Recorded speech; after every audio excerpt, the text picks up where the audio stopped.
My wife's daughter mistreated me for years, then demanded I pay for her wedding, so I gave her a lesson that turned her world upside down. I've been married to Jill for about 10 years now, but man, the whole stepdad thing didn't exactly go as smoothly as I thought it would. When we first got together, I knew what I was getting into, sort of. Jill had 3 kids from her first marriage: Ryan, Emily, and Sarah. Her ex was kind of a disaster. He was a full-blown addict, barely in their lives. And when he wasn't exactly winning any Dad of the Year awards.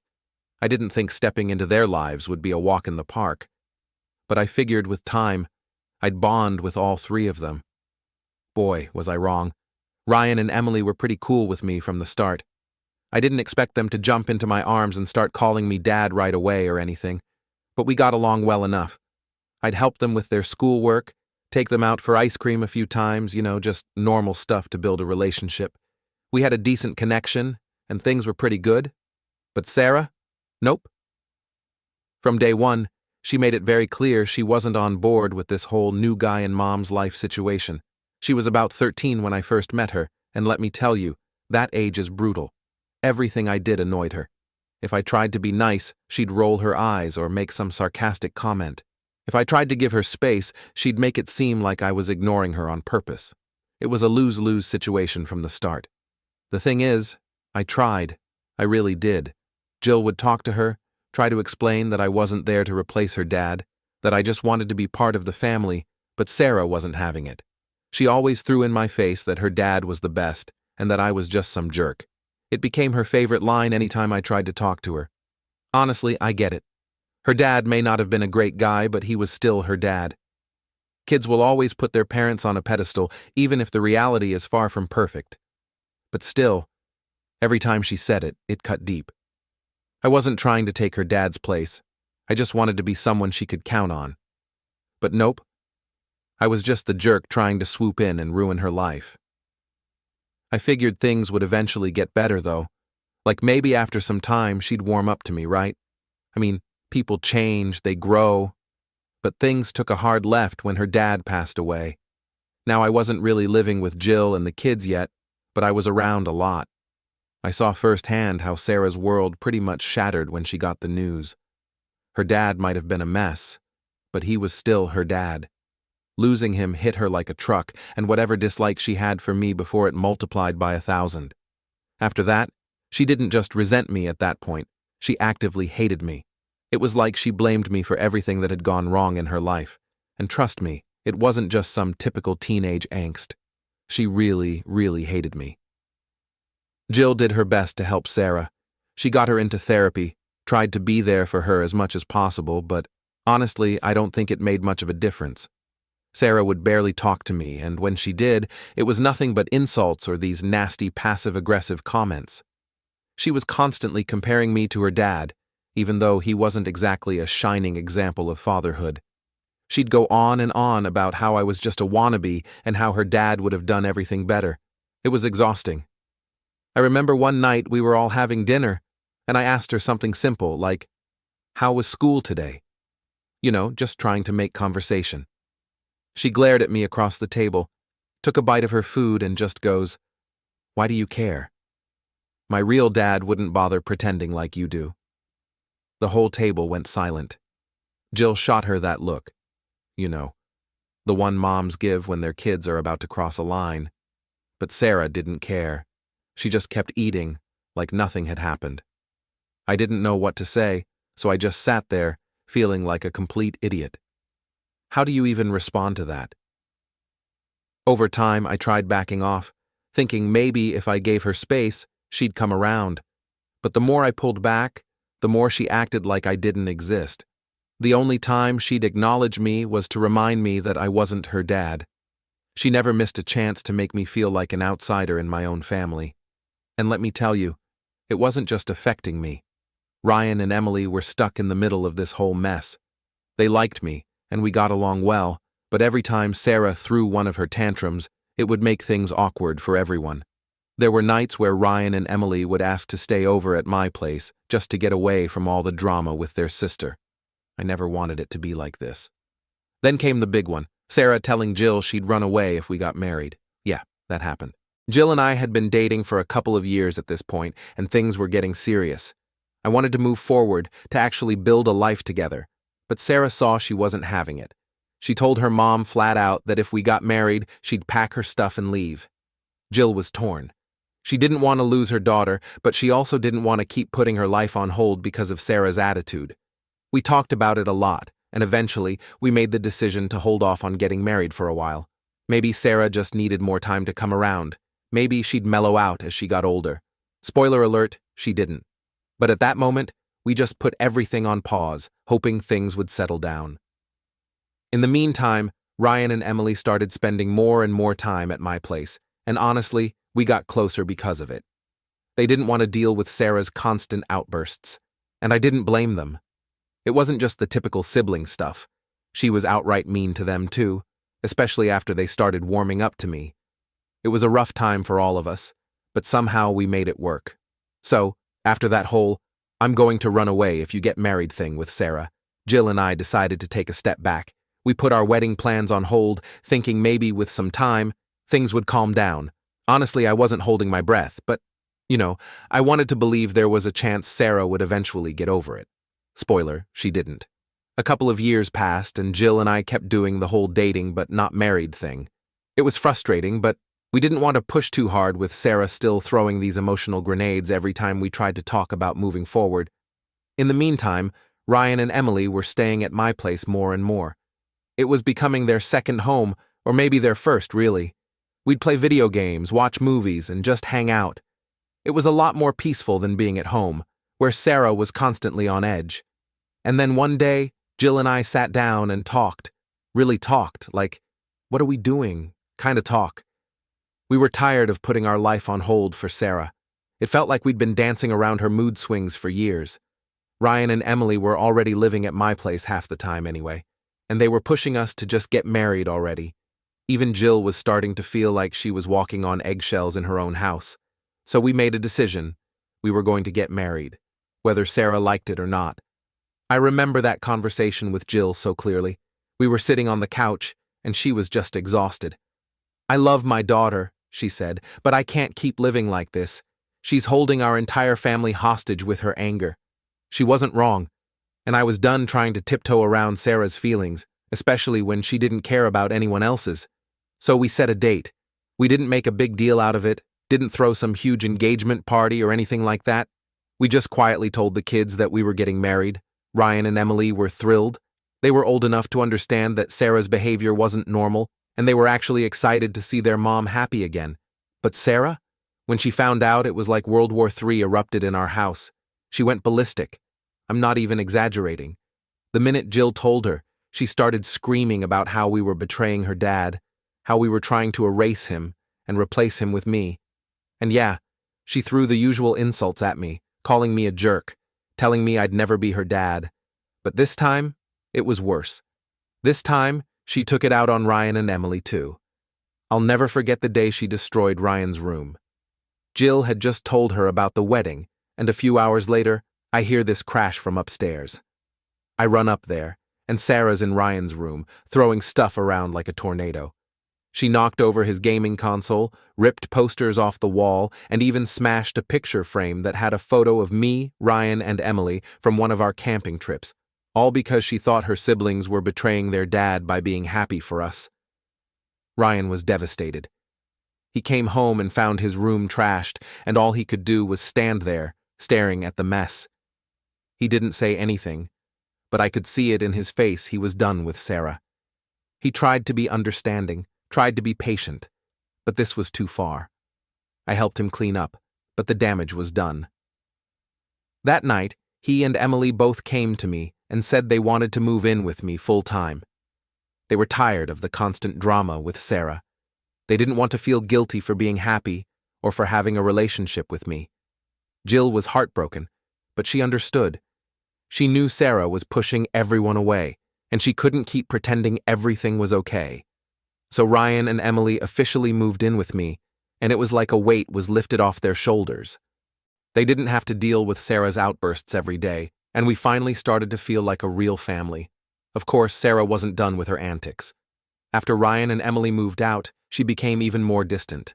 She barely spoke to her mom and almost never came around when I was home. Jill tried to keep the peace, but Sarah was like a ticking time bomb, always ready to explode at the slightest mention of me. One day, she flat out told Jill, "If you marry him, I'll never come back here." I overheard that, and honestly, I didn't even feel angry anymore. I just felt tired. Tired of the constant drama, tired of the insults, tired of trying to make a relationship work with someone who clearly didn't want one. We went ahead with the wedding plans, a small ceremony, just family and close friends. Ryan and Emily were both excited and even helped us pick out a venue. Jill kept hoping Sarah would come around, maybe even show up to the wedding. I knew better. Sarah was stubborn, and once she decided she hated someone, that was it.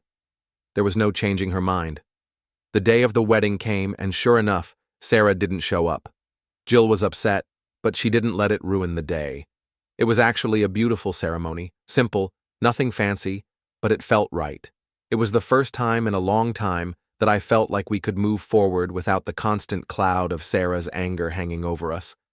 But as much as I tried to just focus on the good, I couldn't shake the feeling that things were only going to get worse with Sarah. I mean, how do you come back from something like this?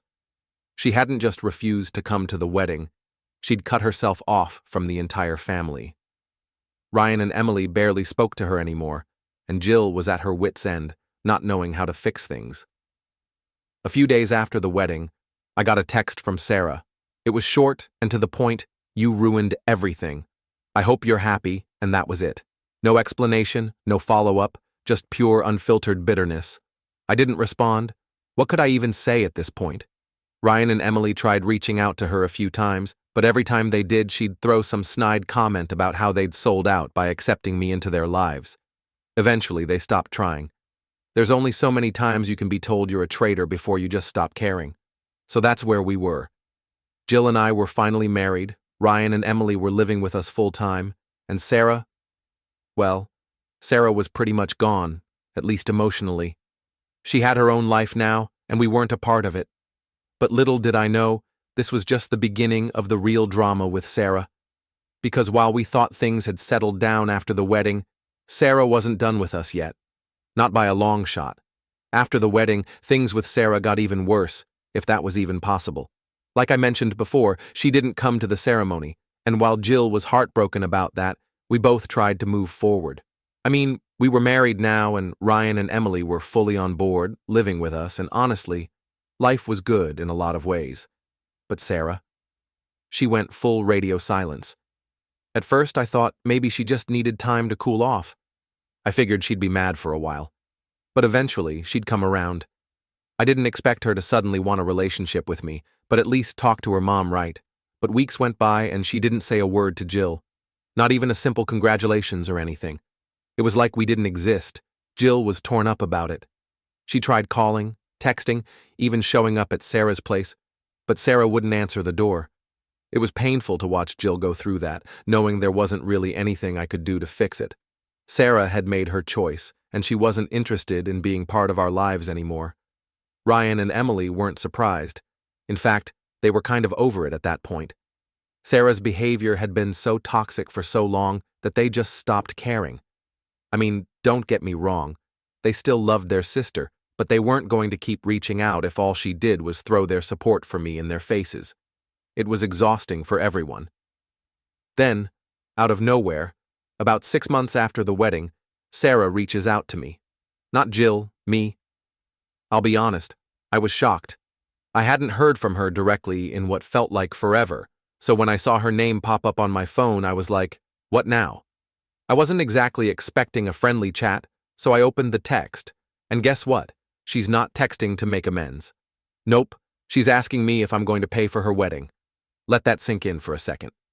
This is the same girl who spent years telling me I'm a jerk, that I'm not her dad, and that her real dad was some kind of superhero. The same girl who trashed Ryan's room because he dared to accept me as his stepdad. And now, after completely ghosting us for months, she suddenly wants me to pay for her wedding. I couldn't believe it. I didn't respond right away. I mean, how do you even answer that? I showed Jill the text, and she just kind of sighed. She knew what Sarah was like, but this was something else. Jill didn't tell me what to do.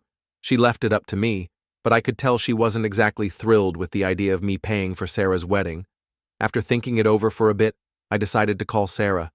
Texting felt too impersonal, and I didn't want to get into a back and forth over messages. So I dialed her number, not really sure what I was going to say, but knowing I had to say something. She answered, and right away, I could tell she wasn't calling to chat. Her voice was sharp, like she was annoyed that I'd called instead of just saying yes to her text. She didn't even bother with small talk, just went straight into how she was getting married, how her dad would have paid for everything if he were still alive, and how it was only fair that I cover the costs since I paid for Ryan and Emily's weddings. I let her finish, just kind of sitting there, stunned by how blunt she was being. And when she was done, I took a deep breath and told her, "No, I'm not going to pay for your wedding." There was a pause on the other end of the line, and then she just exploded. "What do you mean, no?" she snapped. "You paid for my siblings, but not me. That's not fair. You're supposed to be part of this family." That part stung a little. Here she was, accusing me of not being part of the family when she's the one who's pushed me away for years. But I kept my cool and told her, "Sarah, I paid for Ryan and Emily's weddings because they wanted me to. They've accepted me as their stepdad, and we have a relationship. You've made it pretty clear you don't want me in your life, so why would I pay for your wedding?" She didn't like that answer at all. She started yelling, calling me all sorts of names, telling me I was selfish, that I was trying to punish her, that I'd never be half the man her dad was. I've heard all of it before, but it still hit hard. I've tried for years to be there for her, and all I ever get in return is hate. At this point, I was done. I told her, "Look, Sarah, I'm sorry, but I'm not paying for your wedding. You spent years telling me I'm nothing to you. You don't get to come out of nowhere and ask me for something like this. It doesn't work that way." And then, that's when I said it. I probably shouldn't have, but I was just so fed up.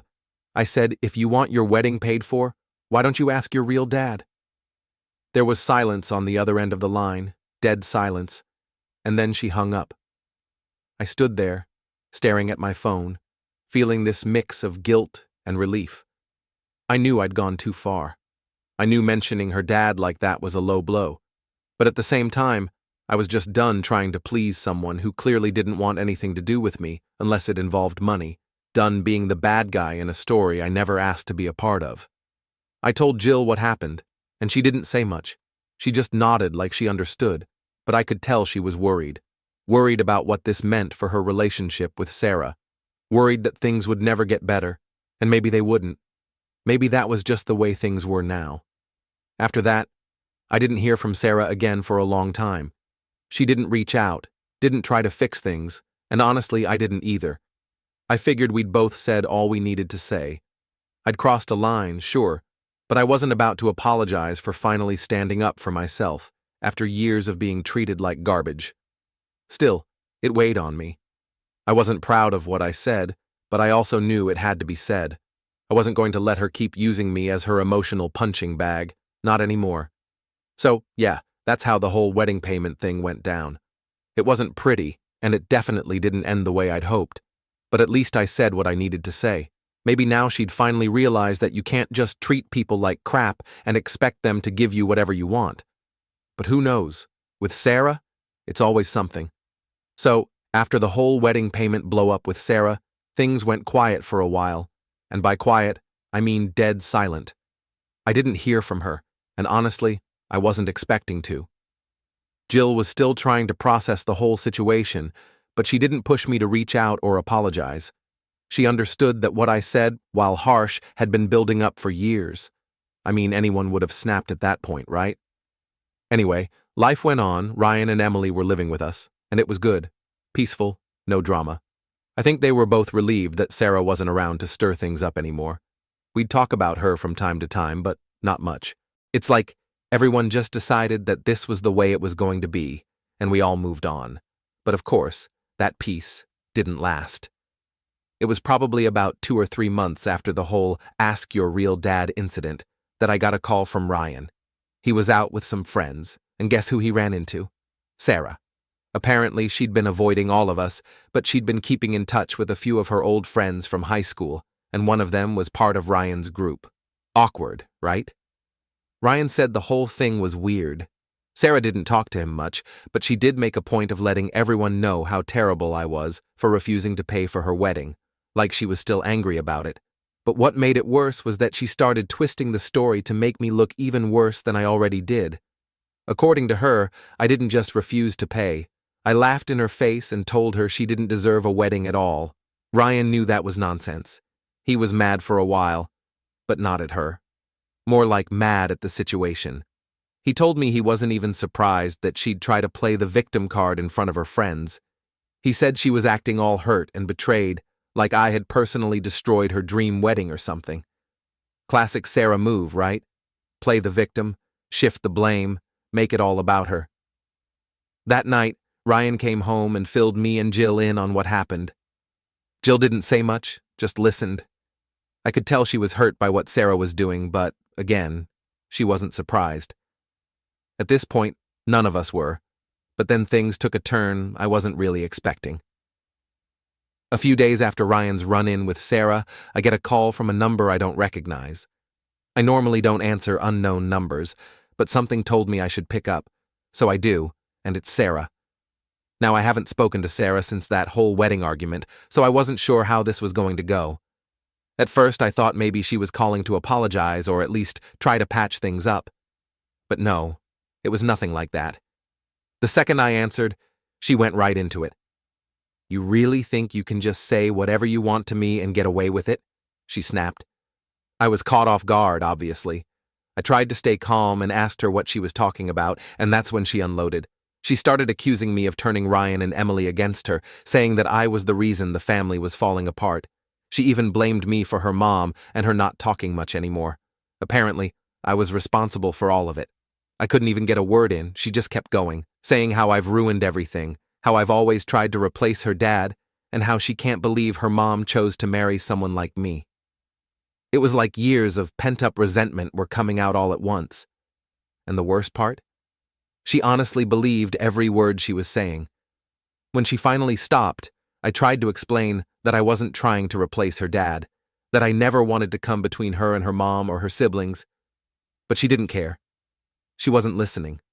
In her mind, I was the villain, and nothing I said was going to change that.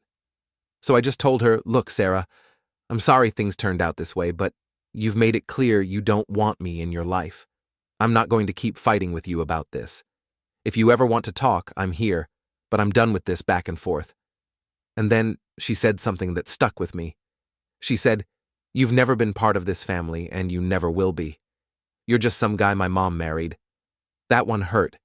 I mean, after everything I'd been through with her siblings, after years of trying to be there for her, she still saw me as nothing, just some guy. But I wasn't about to let her see that it bothered me, so I just said, "Okay, if that's how you feel, I get it." And then she hung up. I sat there for a while, just kind of processing everything. I wasn't surprised by her reaction, but it still hurt. I mean, who wouldn't feel hurt by that? I've been in her life for over a decade, and to her, I'm still just some guy. But I guess that's how it was always going to be. Later that night, I told Jill about the conversation. She didn't seem surprised either. She just nodded and said, "She's angry. She needs someone to blame." Yeah, that was probably true, but it didn't make it any easier to deal with. At this point, I didn't know what else to do. I'd done everything I could to try to make things work with Sarah, but it was clear that no matter what I did, it was never going to be enough. And honestly, I was tired. Tired of being the punching bag, tired of always being the bad guy in her story. It was exhausting, and I didn't have the energy to keep fighting a battle I was never going to win. So, after that, I made a decision. I was done. Done trying to fix things with Sarah. Done trying to be the dad she clearly didn't want. I was going to focus on the people who actually wanted me in their lives, Ryan, Emily, and Jill. If Sarah ever wanted to come around, I'd be here. But until then, I was done putting myself through the emotional ringer for someone who didn't want me there. I didn't hear from Sarah again for a while after that, and I didn't go out of my way to reach out either. I figured if she wanted to talk, she knew how to find me, but I wasn't going to keep chasing after a relationship that was never really there in the first place. It's a weird feeling, giving up on someone, but sometimes you just have to accept that you can't fix everything. And that's what I did. After that last call with Sarah, where she told me I was just some guy her mom married, I thought that was the end of it. I'd come to terms with the fact that Sarah was never going to see me as part of her family, and honestly, I was okay with that. Well, not okay in the sense that it didn't bother me, but I was done putting in the effort to try and fix something that wasn't fixable. Life carried on. Jill, Ryan, Emily, and I found our groove, and things were calm, which was nice for a change. Sarah hadn't spoken to any of us in months, and while I know that hurt Jill, she didn't push it.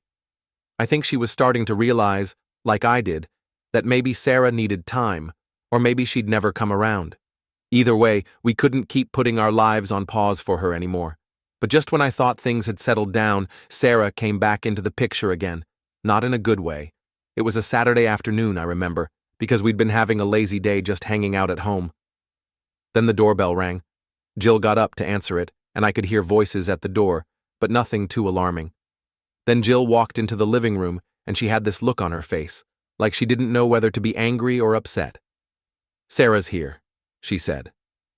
I wasn't sure what to expect, but I figured maybe Sarah had decided to come over and finally talk. Maybe after all this time, she wanted to try and mend things, or at least have a conversation that didn't involve her yelling at me. I got up and went to the door, trying to prepare myself for whatever was about to happen. But the minute I saw her standing there, I knew this wasn't going to be a friendly visit. Sarah didn't look like she was here to talk. She looked angry, really angry. "I'm here to get what's mine," she said. No greeting, no small talk, nothing. Just straight to the point. I was confused. "What do you mean, what's yours?" I asked, trying to keep my voice calm. She crossed her arms and glared at me. "Ryan and Emily told me you paid for their weddings. That's not fair. You owe me the same." There it was again, the same argument she'd been making for months, but this time, she wasn't asking over the phone or through text. She was standing in my doorway, demanding it, like she was entitled to it. I took a deep breath and tried to explain again why I wasn't going to pay for her wedding. "Sarah, I've told you before, I paid for Ryan and Emily because we have a relationship. They've been a part of my life for years, but you've made it pretty clear you don't want anything to do with me, so why would I pay for your wedding?" I thought maybe, just maybe, she'd understand that. But no, she didn't. She stepped closer, practically in my face, and said, "You think you can just walk into my family and decide who gets what? You're not my dad. You never have been. But if you're going to pretend to be, then you better treat all of us the same." Now, I'm not going to lie. That hit a nerve. I was tired of being treated like I was the bad guy for not giving in to her demands, tired of her acting like I owed her something when all she's ever done is make me feel like I'm not welcome in her life. So I said, "Sarah, you're right. I'm not your dad, and I never tried to be. But I've done my best to be there for your mom and your siblings, and I'm not going to apologize for that. You don't get to pick and choose when I'm part of the family just because you want something from me." She stared at me for a moment, like she was trying to figure out what to say next. Then she laughed, not the kind of laugh where something's funny, but the kind where someone's so mad they don't know what else to do. "You're unbelievable," she said, shaking her head. "You think you're this great guy, but all you've done is ruin everything. My mom chose you over me, and now you're acting like you're the victim." At this point, I was done. There was no reasoning with her, no having a rational conversation. She wasn't here to talk, she was here to get what she wanted, and when she realized she wasn't going to get it, she just turned it into another opportunity to tear me down. "I'm not doing this with you, Sarah," I said, stepping back. "If you can't talk to me without throwing insults, then there's nothing more to say." She opened her mouth to say something else, but Jill stepped in. "Sarah, I think it's time for you to go," she said, her voice calm but firm. Sarah glared at her. "Really, Mom? You're going to let him talk to me like that?" Jill didn't flinch. "This isn't about him, Sarah. This is about you coming here, demanding something you know isn't fair, and expecting everyone to just give in because you're angry. You need to leave." For a second, I thought Sarah might actually listen, but instead, she shook her head, gave us both one last disgusted look, and walked out the door without another word. After she left, Jill and I just stood there in silence for a while. I could tell she was upset, but she didn't say anything. Finally, she just sighed and said, "I don't know what to do anymore." Neither did I. I mean, what could we do? Sarah had made it clear that she wasn't interested in anything other than getting what she thought she was owed, and no matter how many times we tried to explain our side, it didn't matter. She didn't want to hear it. After that, things went quiet again. Sarah didn't reach out, and we didn't either. I think we both needed time to process what had happened. It wasn't just about the money anymore. It was about the fact that Sarah had no intention of ever seeing me as part of her life, no matter what I did, and at this point, I had to accept that.